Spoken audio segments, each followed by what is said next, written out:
सरकार जब एनडीए की थी उस समय हम लोगों ने मई में 22 दिनों का आंदोलन करके एक प्री शेड्यूल निकलवाया था, जिसमें बहाली से पहले होने वाली जो टेक्निकल काम होते हैं उसके लिए शेड्यूल निकला था और पूरा भी हुआ।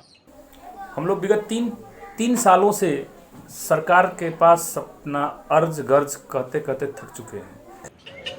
शिक्षा मंत्री जी से पूछने पर वो अलग आराग अलापते हैं, बोलते हैं 16 करोड़ 2 करोड़ ऐसे करके बोलने लगते हैं। तेजस्वी जी से पूछने पर वो बोलते हैं कि समय दीजिए, बहुत जल्द आने वाला है। भैया हमें जल्द कब आएगा, 3 साल हो गया। नमस्कार, आप देख रहे हैं ग्लोबल बिहार और मैं हूं आपके साथ पूजा शर्मा। आज हम सीटेड बीटेड शिक्षक अभ्यर्थियों के बारे में बात करेंगे। आपको बताते चले कि शिक्षक अभ्यर्थी लगातार अपने मांगों को लेकर सड़कों पर 3 साल से उतरते आ रहे हैं। जब वो अपनी मांगों को लेकर सड़कों पर उतरे हैं, सरकार द्वारा उन्हें लाठी चार्ज किया गया, बर्बरता से पीटा गया और तो और काली कोठरी में बंद कर दिया गया, यानी कि जेल में बंद कर दिया गया। लेकिन उनकी मांगों को अभी तक नहीं सुना गया। आपको बताते चले कि विपक्ष में जब तेजस्वी यादव थे तब उन्होंने ये दावा वादा किया था कि जब उनकी सत्ता में आएंगे, जब वो सत्ता में पहुंचेंगे तो इन सबों को बहाली दिलवाएंगे, इन लोगों को नौकरी देंगे। लेकिन आज जब वो सत्ता में है तो शायद कहीं ना कहीं इन लोगों को इग्नोर किया जा रहा है। और साथ ही साथ आपको बताते चले कि 5 सितंबर को जहां पूरा देश शिक्षक दिवस के रूप में मना रहा था, वहीं ये शिक्षक अभ्यर्थी काला दिवस के रूप में मना रहे थे। आपको ये भी बता दें कि इतिहास में ये पहली बार हुआ था जहां पे शिक्षक अभ्यर्थी 5 सितंबर को काला दिवस के रूप में मना रहे थे और लगातार ये धरना प्रदर्शन करते रहते हैं अपनी मांगों को लेकर। लेकिन अंततः इन्हें यही होता है कि इन्हें लाठी चार्ज करके इन्हें हटा दिया जाता है। लेकिन अब ये 4 नवंबर को फिर से ये धरना में बैठने वाले हैं और ये अनिश्चित काल होने वाला है। सरकार को उन्होंने सीधा चेतावनी दी है कि अगर सरकार उन्हें नहीं सुनती है तो अपनी मांगों को लेकर लगातार धरना में बैठेंगे और तब तक नहीं हटेंगे जब तक उनकी मांगें नहीं सुनी जाती है। इनका कसूर बस इतना सा है कि ये सीटेड बीटेड क्वालिफाइड करके इन्होंने सपना देख लिया था कि ये शिक्षक बनेंगे और अपना भविष्य सुधारेंगे। इनको क्या पता था कि 3 साल इन्हें सड़कों पर इसी तरह से अपने मांगों के लिए उतरना पड़ेगा, फिर भी सरकार इनकी नहीं सुनेगी। और अभी हमारे साथ शिक्षक अभ्यर्थी हैं, सुनिए क्या कुछ कह रहे हैं वो। बिहार के तमाम सीटेड बीटेड उत्तीर्ण अभ्यर्थियों को नमस्कार। मैं अनीश सिंह आप सभी के बीच में बात रखना चाहता हूं कि विगत 4 नवंबर से हम लोग अनिश्चितकालीन आंदोलन की घोषणा कर रहे हैं। सरकार के ढुलमुल रवैया को देखते हुए हमें आंदोलन पर जाना पड़ रहा है। 4 नवंबर से हम लोग आंदोलन पर बैठ जाते तो सरकार हो सके हमारी लड़ाई रहेगी 2022 की शिक्षक नियमावली को लेकर नोटिफिकेशन जल्द से जल्द जारी हो और हमें 2022 में ही नोटिफिकेशन चाहिए। इसके लिए हम लोग लड़ाई लड़ने के लिए फिर से गर्दनी बाग के धरती पे आने वाले हैं। 4 नवंबर से अनिश्चितकालीन आंदोलन पर हम लोग जाएंगे। विगत कुछ दिन से शांति प्रदर्शन करने के बाद भूख हड़ताल की ओर हम लोग जाएंगे और 100 के करीब की संख्या में लेकर हम लोग सारे अभ्यर्थी भूख हड़ताल पर बैठ जाएंगे।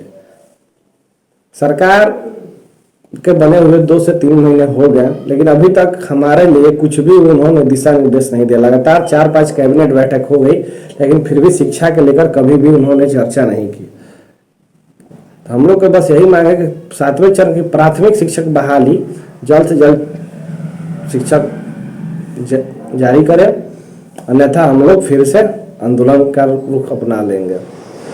4 नवंबर तक समय है सरकार के पास, अगर नोटिफिकेशन जारी कर देती है तो ठीक है, वरना हम लोग 4 नवंबर से गर्दनी बाग में आंदोलन करने के लिए बात हो जाएंगे। धन्यवाद।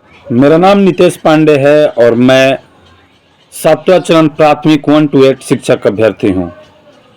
हम लोग पिछले 3 वर्षों से ये बेरोजगारी का दंश झेल रहे हैं और लगातार शिक्षक बनने के लिए सारी अर्हताओं को पूरा करने के बावजूद रोड पर घूम रहे हैं और सरकार के खिलाफ जा कर के आंदोलन कर रहे हैं।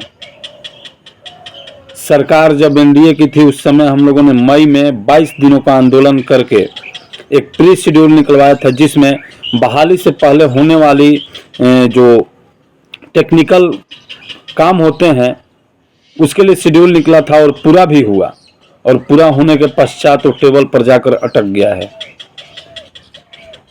फिर हम लोगों ने अगस्त में भी आंदोलन किया और सितंबर में भी हम लोगों ने आंदोलन किया, लेकिन जब से राजद सरकार आई है तब से फिर से एक बार शिथिल पड़ गया है बहाली।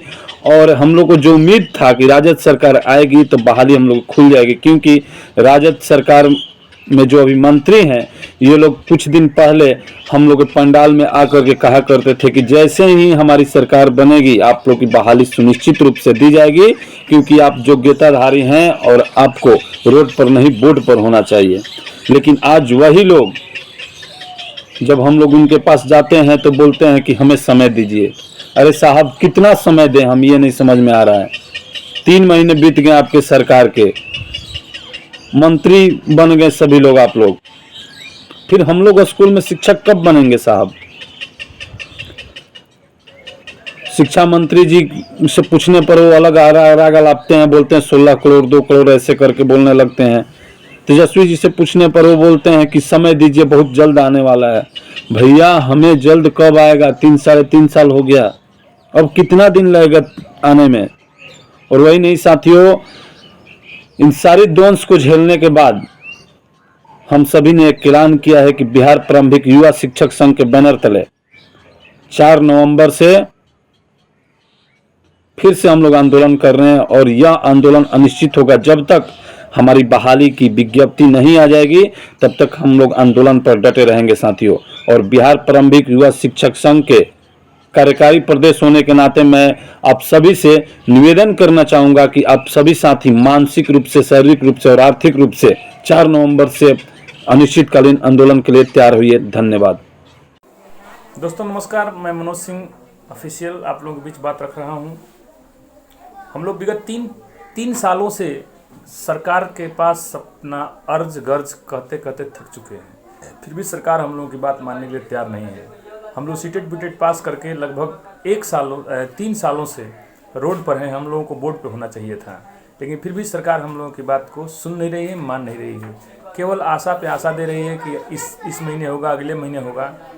इसलिए मैं 2 लाइन सराहना अंदाज में बोल रहा हूँ कि ये कैसी सरकार बेरोजगार हुए हम, ये कैसी सरकार बेरोजगार हुए हम, है नौकरी के आस में बेकार हुए हम, है नौकरी के आस में बेकार हुए हम। इस तरह से हम लोग तमाम धरना प्रदर्शन किए, जेल गए, लाठियां खाएं, फिर भी सरकार अभी कुछ कर बोलने के लिए तैयार नहीं है। तो दोस्तों हम सभी लोग एकजुट रह करके एक यूनिटी के साथ अपने प्रयास को हमेशा अनुरोध करते रहना है, हारना नहीं है। हम लोग अपने प्रयास को सफल करने के लिए 4 तारीख को पुनः आंदोलन का डेट रखे हैं, इसलिए सभी लोग आंदोलन में आइए और अपनी ताकत को दिखाइए। धन्यवाद। तो आपने साफ तौर पे सुना शिक्षक अभ्यर्थी क्या कुछ कह रहे थे। 4 नवंबर से वो गर्दनी बाग में अपनी मांगों को लेकर धरना पे बैठने जा रहे हैं। अब देखना ये होगा कि सरकार उनकी मांग कब तक सुनती है, सुनेगी भी या नहीं, और ऐसे में शिक्षक अभ्यर्थी के साथ क्या कुछ होगा वो तो देखना बनता है। और ऐसे ही तमाम अपडेट्स के लिए देखते रहें ग्लोबल बिहार। अगर आप हमारे चैनल पर नए हैं तो हमारे चैनल को लाइक करें, शेयर करें और सब्सक्राइब करें। और अगर आपकी कोई सुझाव है तो हमें कमेंट बॉक्स में ज़रूर बताएं। वीडियो देखने के लिए धन्यवाद।